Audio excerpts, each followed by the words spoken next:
Hi, I'm Charlotte Merrill, and this is our So Let's Be Friends podcast. This is a place where everyone belongs, and every story matters. Together, we celebrate our differences, bring awareness to disabilities, and build a more inclusive and supportive world. One conversation at a time, let's open our hearts and listen with kindness. I like when people ask me about my crutches because they can get to know me, and I like having friends, so let's be friends.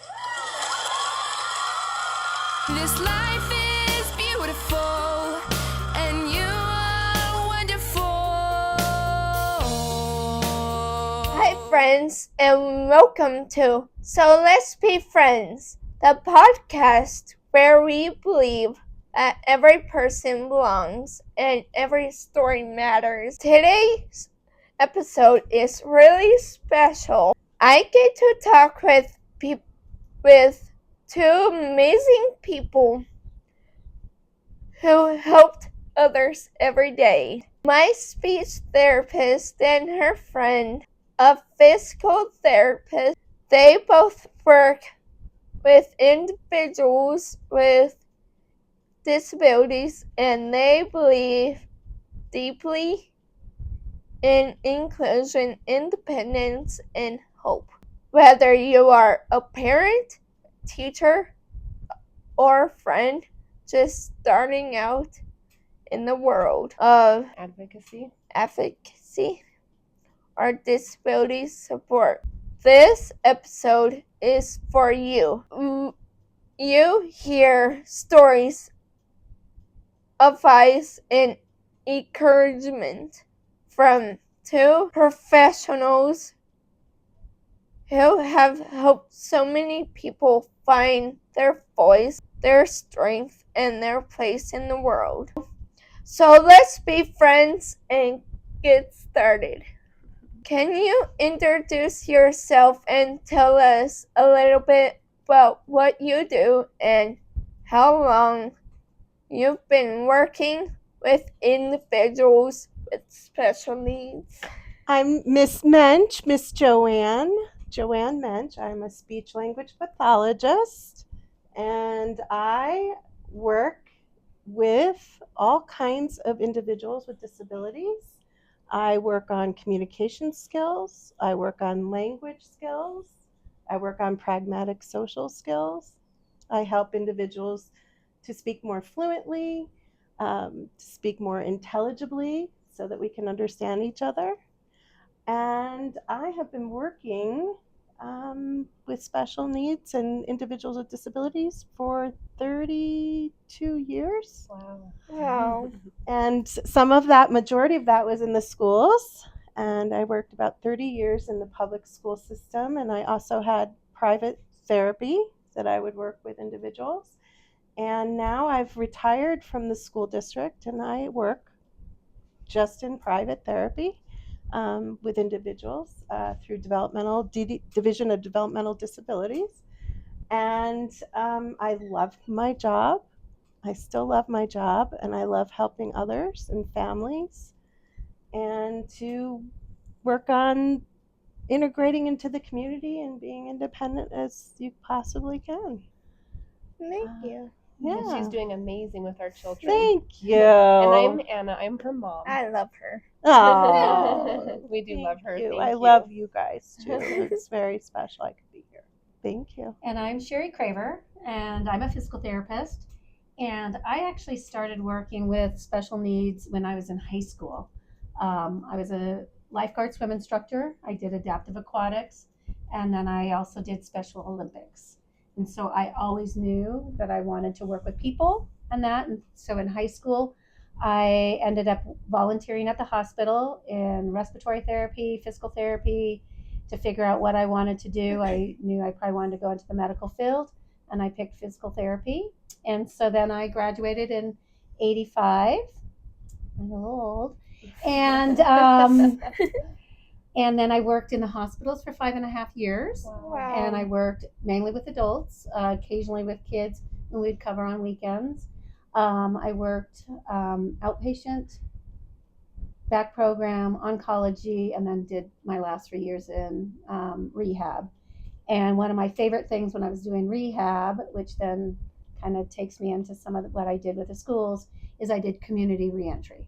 Wow. So, and then when you're working with people that have always had independence in the community and then all of a sudden have had an injury and then were unable to go back into the community like they used to, we used to teach them how to make reservations at hotels, at restaurants. We taught them how to like make airline tickets and what they needed to do That's so they incredible. could be independent in the community like they used to be.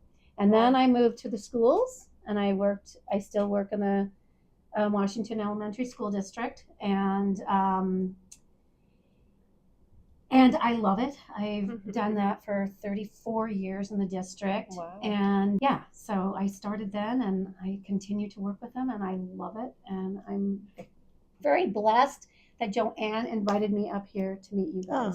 Oh, Because thank she has you. been talking about you, and so it's such a pleasure and an honor to be here with you When guys. she Thank said she's you. bringing her best friend that's a physical Thank you. therapist, that was pretty special because our therapists have been very precious to our family. They become our family, and we're just so grateful. And we miss our one that retired, Mary. We miss her, hoping that we get to introduce her Big to the world shoes someday. to fill. Because Thank she's you. taught us what inclusion means, and she taught us to have a voice. And so we are grateful That's great. for what you guys do for not just the therapy part, but the encouragement and the advocating you teach us. And It's huge. speaking of that, I have a Disney hat that use your voice from The Little Mermaid. Oh, I love that. Oh, that's a great one. Yeah, she saw that and just said, I have to buy that, Mom. And that was a lot of money at Disneyland for her to spend her own money on that, but that was important for her. That is.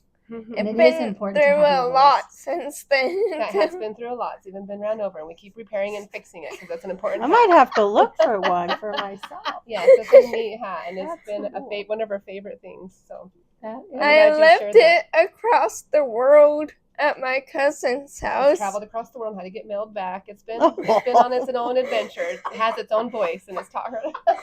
I never thought about that. You're funny. Awesome. What first inspired you to become a therapist? Okay. Oh, well, I had to think about that. But my earliest memory was playing as a child in upstate New York, and one of my neighbors was deaf. And I noticed that she was using a communication system. Wow. And it was sign language and finger spelling.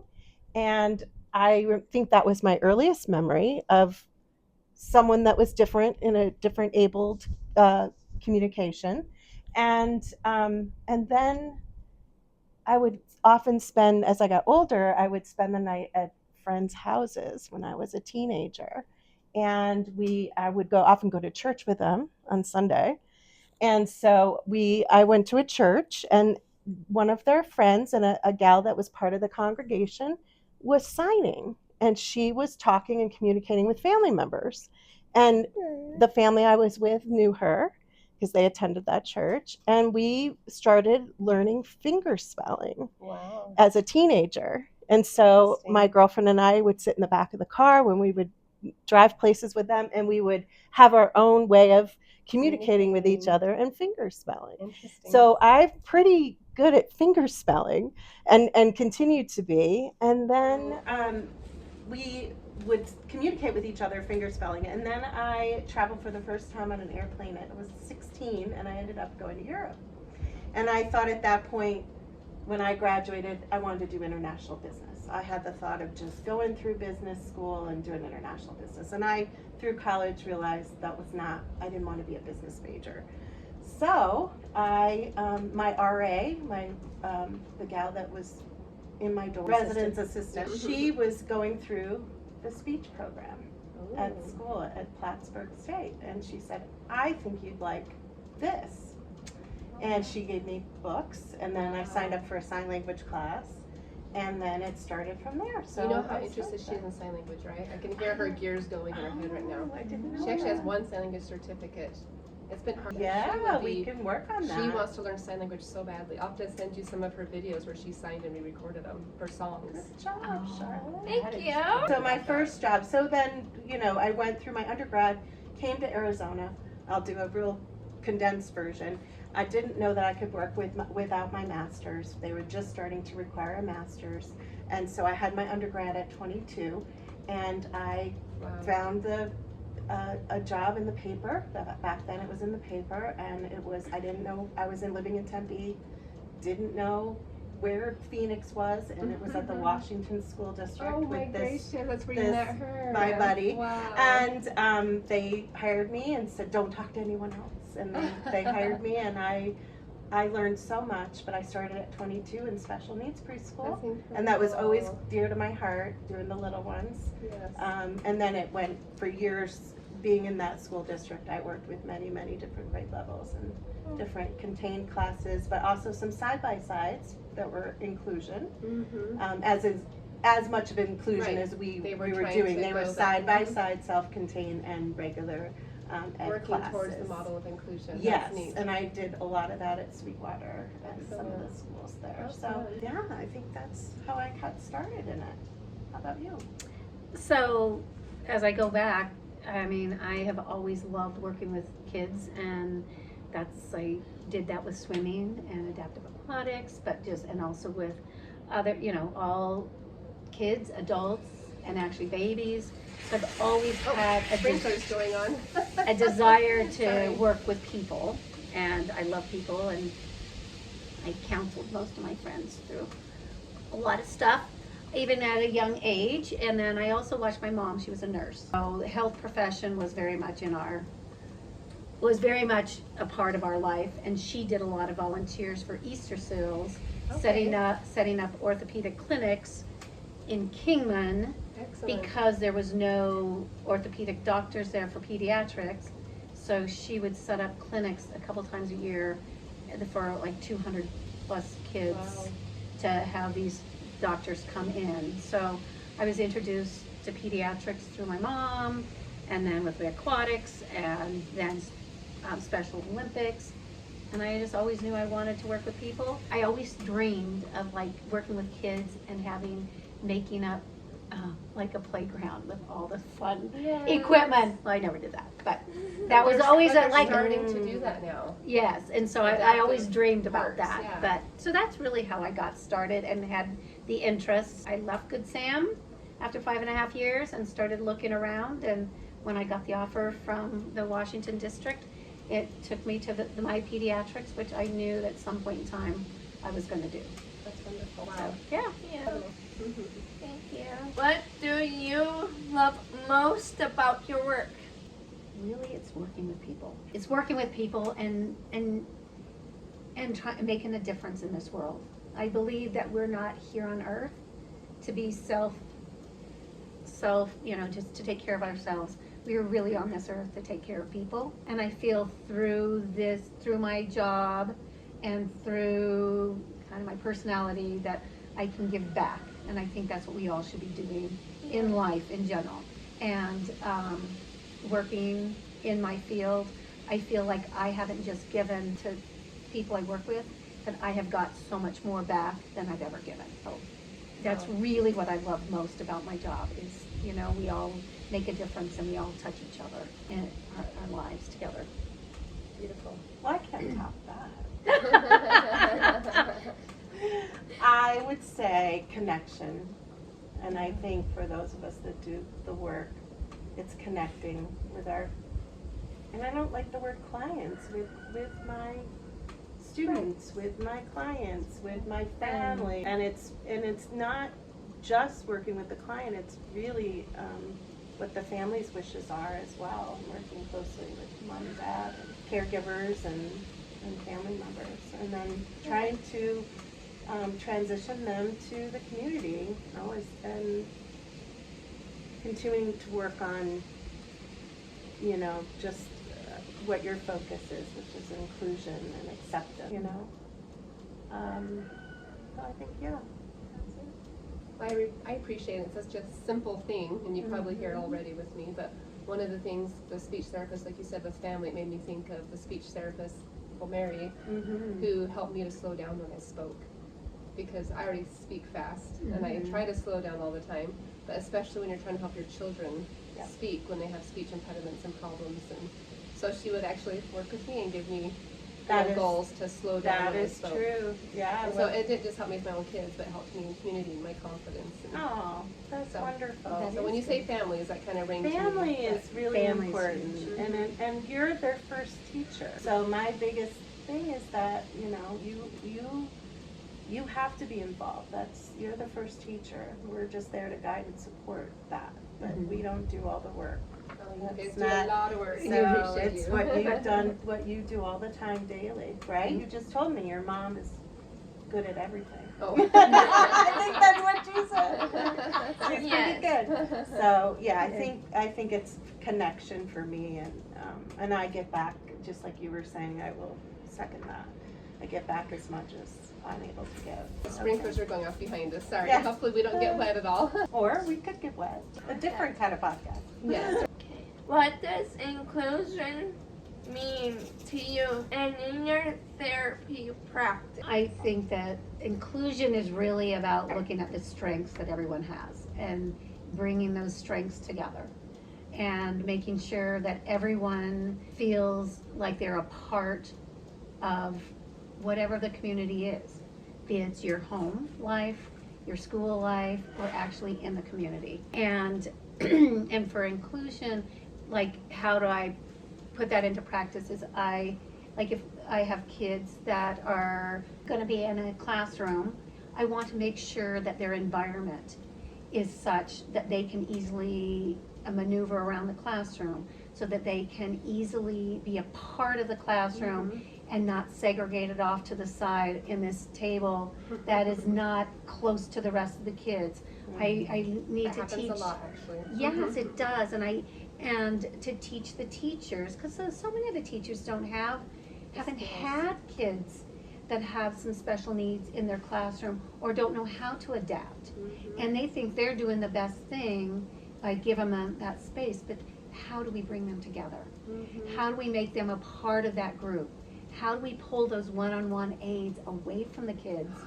So that the kids have that opportunity to be a part of that classroom and are not overshadowed by the one-on-ones. And our one-on-ones do amazing jobs, amazing jobs. And I appreciate them so much. But they also need guidance from us also.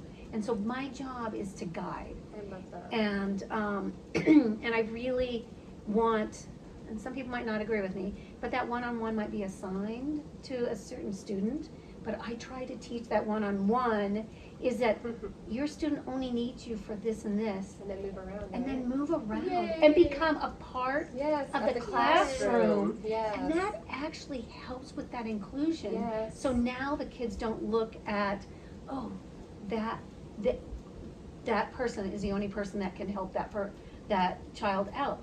The other kids become more involved with them, and the same with the teachers. And then I have to teach the teachers is that you don't tell the aide what the child that they're working with needs to do. You are still the teacher. You need to come and you need to give the instructions to that child. And if there's discipline things, you need to be the one doing the discipline. If you're doing a project, you're the one that needs to guide that student. So trying to make everyone look at everyone as equal and in the same category. I and love stuff hearing you like say that. I've tried to help teachers and principals understand that they can maneuver around the whole room. I've really tried, so hearing you say that just rings so to my heart. Yes. We had an experience in one of the schools.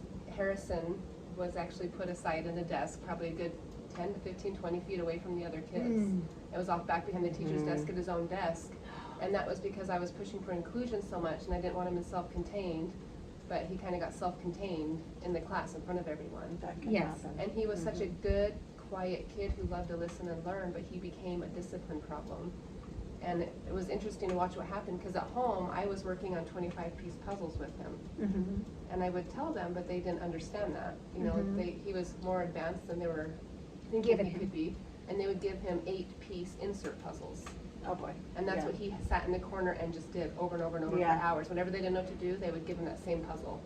Well, Harrison's very ingenuitive, and he was getting very bored with the same puzzle after he did it 100 times. He started taking the pieces and realized they were started magnetizing him all around him and putting the pieces everywhere. Because to me, that was smart. And I thought that was beautiful and creative. And he was tired of the 8-piece puzzle and being ignored in the corner. I'm sure. So I don't know. I was grateful for that, but became a discipline problem for the teacher. But and it's negative attention as negative attention, and then I didn't let it get worse, and I just pulled him out of school and homeschooled him at that point, because they didn't, and I homeschooled him. Actually, I came up with a model for the school because they didn't want to teach him, so I did all his core classes in the morning and taught him that at home, and then at lunchtime I brought him to school and let him get lunch and recess and the social and PE and all that stuff. So he got the social, lunch, and afternoon, and then I got him not up to grade level, but I at least taught him how to read and do math at home, and then moved him back in. When he got into 4th grade is when we moved him back in. So well, kudos to you. First of And all, he will be in 8th grade. I know, I and know. he's excited. He's had wonderful teachers, but like you said, that teacher just didn't know what to do with him. And that is what I want to really, it's not that people don't want to do inclusion, I just don't think people know how. They don't know how. And so it really is our job as therapists, and I'm saying PT, OT, speech, you know, the resource teachers, whoever, to help those teachers out, because they don't get that information in school. And principals. And I will say that administration, first of all, a school does not run from be just teachers. You need to have administration. Your principal has to really take ownership to any special ed programs on their campus. And they need to understand the dynamics that happen and support the teachers and everyone. So I feel like is the biggest thing in inclusion, is making sure everyone has knowledge. Right. And I like what you said there, and it's what's really interesting and almost kind of sad is I love ASU. We graduated from ASU, you know, go ASU. Yeah. But there's ironic and sadness at the same time. My husband and I happened to meet in the one special needs class. They only teach one special ed class to become a teacher. There was just one. It was one semester, that was it. And I think there could have been a lot more. But my husband and I actually met there. How foreshadowing is that? Oh. So to me, that's pretty special. And we had no idea what our future was going to look like together, and we didn't know we were going to get married at that point. Right. But we both kind of look back and feel sad that was all we learned before we became teachers. I would hope that has changed. Yeah, me too. That was over 20 years ago, but we too hope it's changed. And it wasn't taught inclusion at all. It was. And I was taught the opposite. I went through an education program that was alongside the speech program, and I had student teaching in the schools. It was like an education track in my undergrad. So I kind of did the opposite, so I could actually see what, and I don't like the word typical, but I could see what regular education was doing, and then also piece it together with the speech component. So I took all kinds of education courses and learned all the different philosophies. It was really amazing. I was just going to second on some of the things you were saying with the inclusion. I would be doing what you're doing, but I would be coming from a speech perspective. And if it's in the schools or at home, it's working on communication and a total communication approach.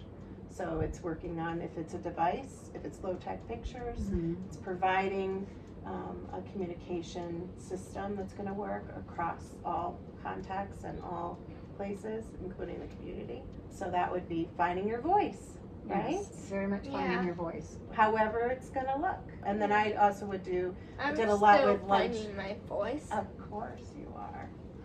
I think we all are still finding our voice, because as we have experiences in this world, we have our voices, and I say like voice, not how we project, but our voices change, and how we support, and you know, what our, like, passions become. And so part of our passions are a part of our voice. Yeah.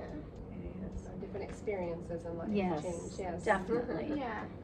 Thank you. How do you support inclusion for your client, not just in therapy, but at home, school, and in the community? And I think we kind of covered that, didn't we? think Quite a bit. We so. went really Yeah. in depth on that one. I would say the only thing I'd like to add for home is, and I don't even know if this is part of inclusion, to help, like when I started, I was like gung-ho. Okay, as a parent, can you stretch your kid for a half an hour a day, put them in the stand, or do this, do that, do all of these things to follow through with what I'm doing at school. And then the speech therapist would be asking, and the OT and things like that. And then I started working with families in the home, and then I realized what I was asking was too much. Like, I want parents to be educated on how to follow through with therapies in the home and things like that. But the expectation that you're going to spend all your time doing therapy at home, therapy is part of your household activities. It doesn't have to be that half hour sitting on that bed stretching. Right. It doesn't have to be standing in a stand, or if you're working on walking, let's walk around the community. Let's go walk on balance, and you have to walk on those little curbs, things like that. We have to go to the beach in Cancun. I know, and walk and things and like that. practice walking. Yeah. So, Right? With the food on in there. With a and go like you did. swim with the dolphins and things. So I, luckily, at a very early on point in my career for pediatrics, was doing homebound things for kids that were medically fragile.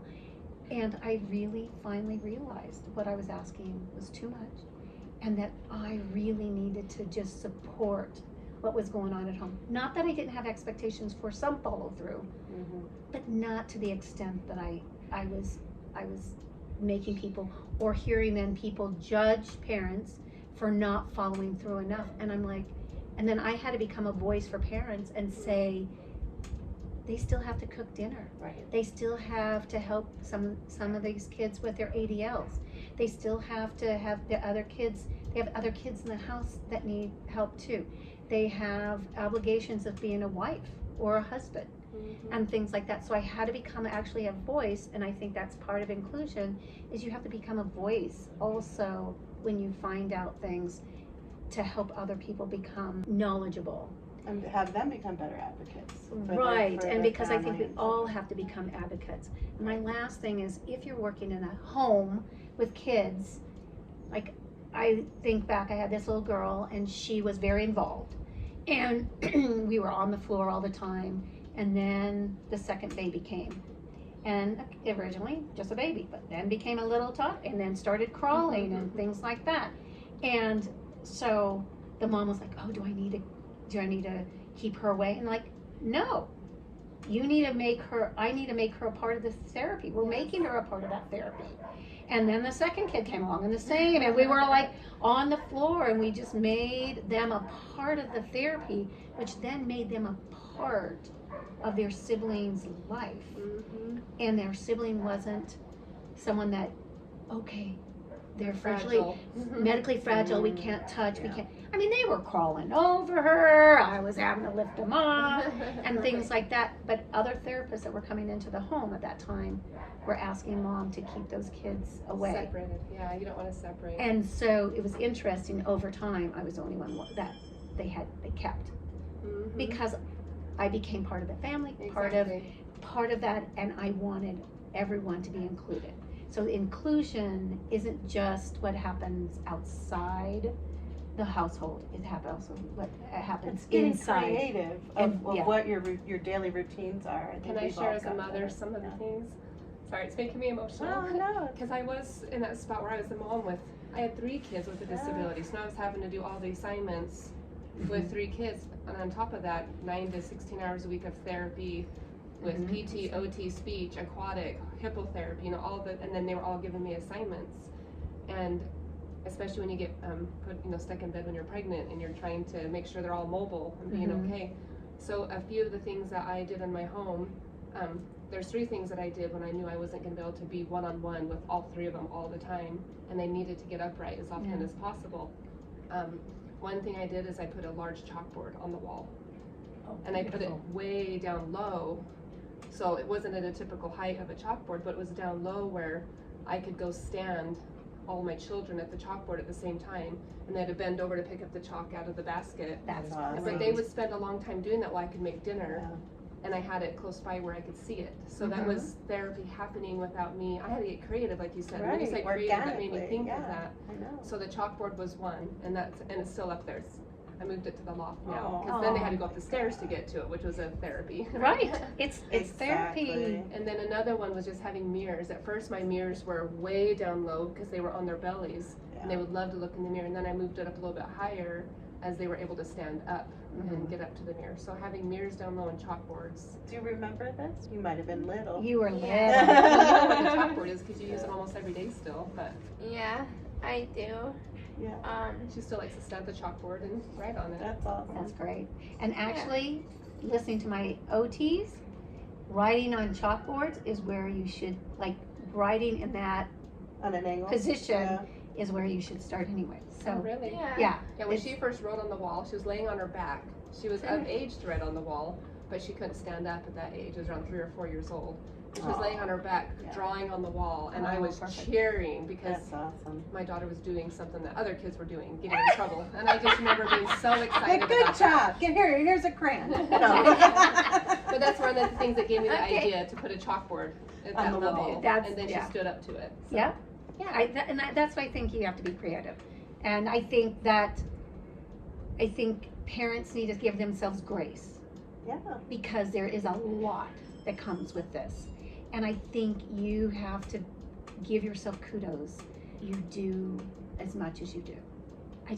I really do. And I feel grace is what we all need to give ourselves in every day, in every aspect of our life. Yeah, exactly. And then you too. Like, we all are giving ourselves grace because we can do as much as we can do, but there are some limitations for all of us. For everybody, Yeah. Can you share a moment where you saw a client reach a milestone that really touched you? We talked about it. We talked about it. We both got a little teary on this one. But I'll go first, and then you can tell your story. So I would say there's been many moments, and I wish we both were saying that we wish we had written them down and documented all the moments, and really, maybe she said write a book about it. I said, why didn't we think of that, back 30 years ago? But the most recent one that touched my heart is a little boy that I've worked with since he was 3. And when I first started with him in the home, it's only been 3 years, so he's 6 now. He was on the autism spectrum, and he was really nonverbal. He had some vowels, and he was a very busy boy around the house. And just to get him to sit still, and I thought, oh my gosh, how am I going to get started? And that's what we think, like, what can I do to start the communication process? So we started at the very early stages of joint attention, of shared, reciprocity and things that were motivating with him, learning how to use a toy, turn taking, the basic.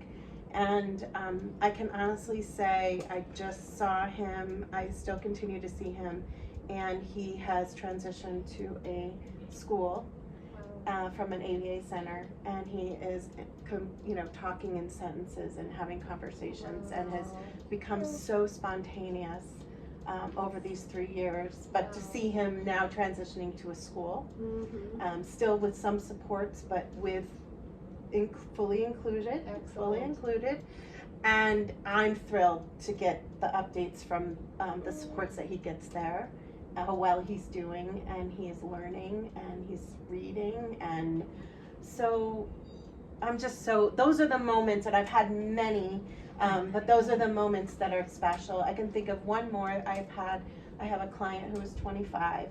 I've known him since he was 3. He was in my preschool at our district, and I didn't see him consecutively all those years, but kept in touch with the family. I get as well very close to my families and attached, and I've seen some of them for many years. But I have been seeing him since he's 20. He's 25 or 21, I guess, 25, and he is very apraxic. And it's really hard to understand, but he's motivated at 25. Wow. So never say never to learn how to speak. I'm working on a method of working on a method for him to become more intelligible.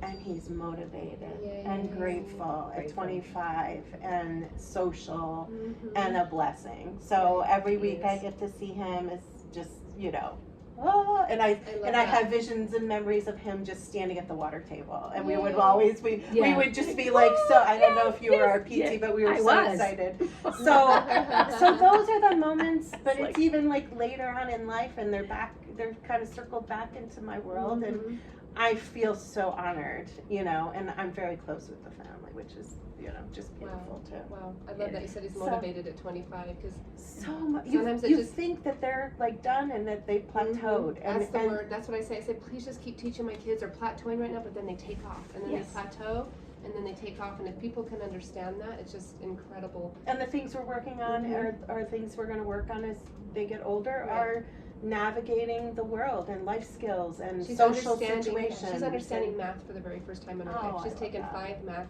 classes at the college in a row, and she's passed them all in a year and a half.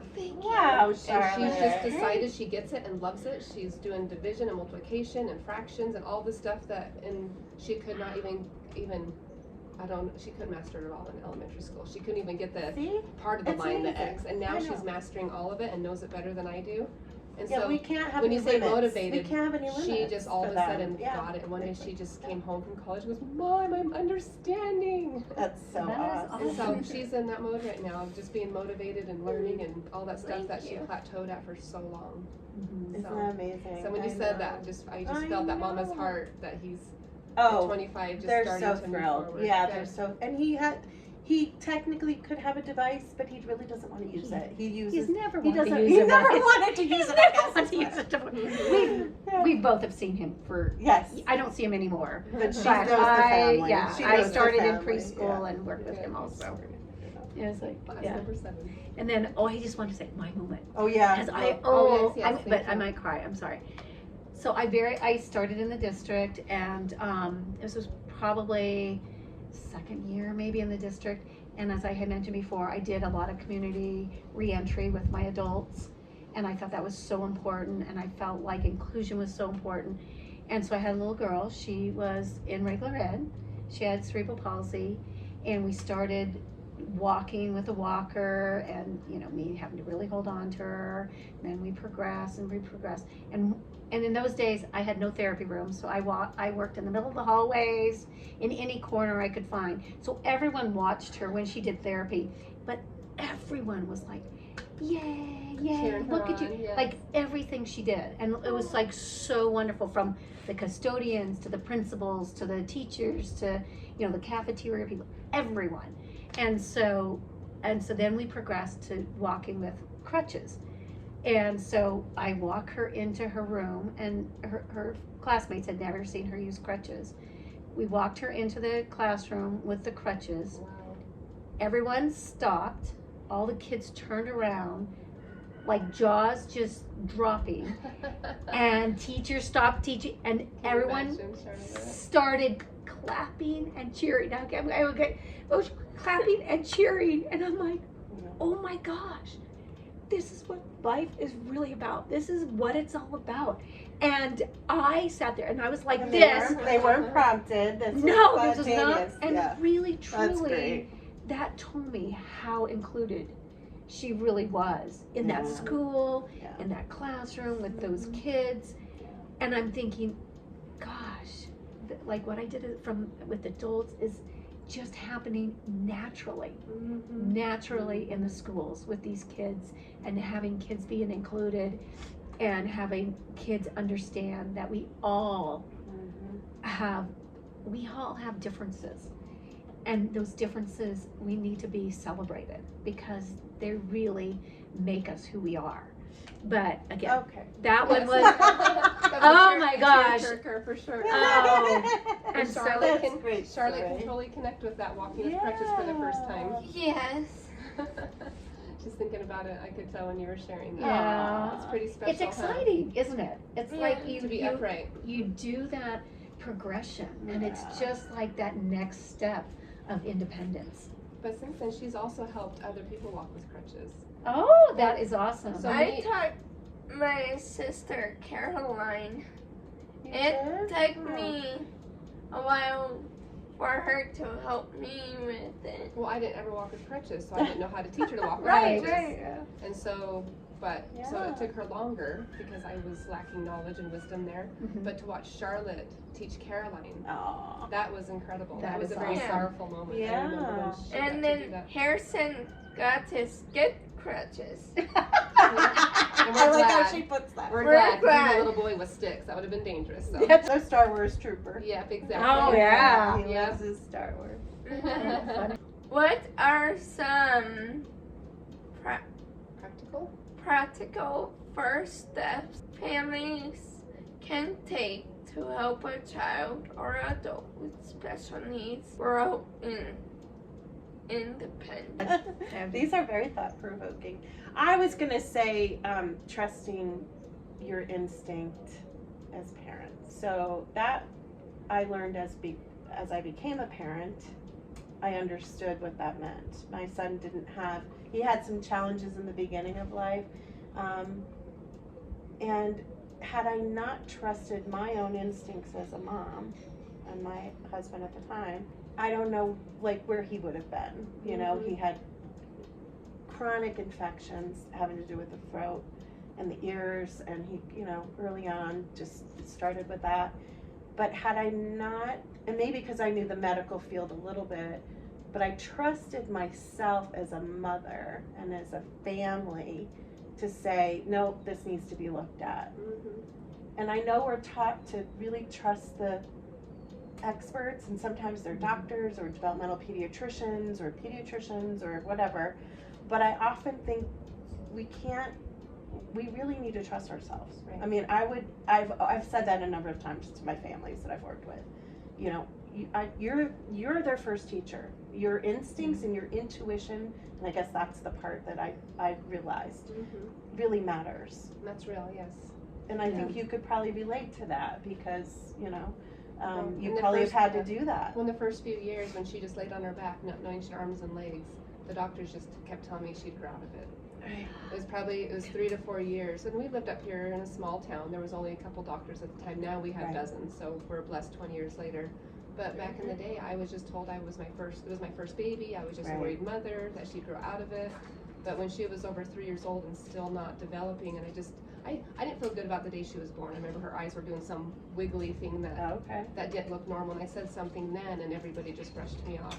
And so I had said things for a while, and nobody listened to me. And I wish I understood how to advocate before, because I feel like she got a bigger setback because I didn't listen to my intuition. I was too afraid, and I had. Thank you for saying. And I think many families they're saying, well, my doctor said this, or there is an intuitive manner that you cannot, even a doctor cannot take over or ignore. So I would say that to many of my families I have, to really trust their instincts and One thing I've go with learned that. and be the advocate. And find a specialist that's really listening. Well, that's you what know, I to was you. I have a lot And- of parents that reach out yeah. to me now as kind of a mentor or whatever, because I've been doing this for over 20 years, and I just tell them that you need to find them, like what you just said, kind of as a business partner. They need to be more of a partner, and you respect them because they have lots of knowledge in this area, Right. but also that they need to respect your ideas as a mother and not just talk down to you, because that happened to me a lot in the beginning. Right. Does that make sense? And so Yes. if a doctor, I tell them, if your doctor's not going to listen to you and give you a prescription that you need for horse therapy or things that you're needing, because that's kind of what they're supposed to do, Right. Yeah. is listen and partner Right. with you on raising and Exactly. helping this child. Be a partner. Yes. Yeah, be a partner. And the other thing I that people can do what they want with this, but I tell them kind of dress a little bit professional when you go to the doctor's appointments, because that gives them Oh. a respect for you too. I've tested that out numerous times. I'll dress sloppy just to see, and then I dressed a little more professional. Interesting. And I get treated, and not that it should be that way, so I said some people may not agree with me, but if you want to be respected by the doctors as well, if you dress professional, they listen to me a lot more. Right. And so I've given that direction to mothers, and they said they noticed a relationship change with, because a lot of times we're just worn out as moms, we're just trying to get to the appointment, and we get the kids' diapers changed or whatever we need and get out the door and make it there in time. But I've just noticed it goes better. I just take a little bit more time and dress up a little bit more. I know it sounds like a funny advice, but it really works. In general, you are going to be treated differently depending on how you dress and how you present yourself.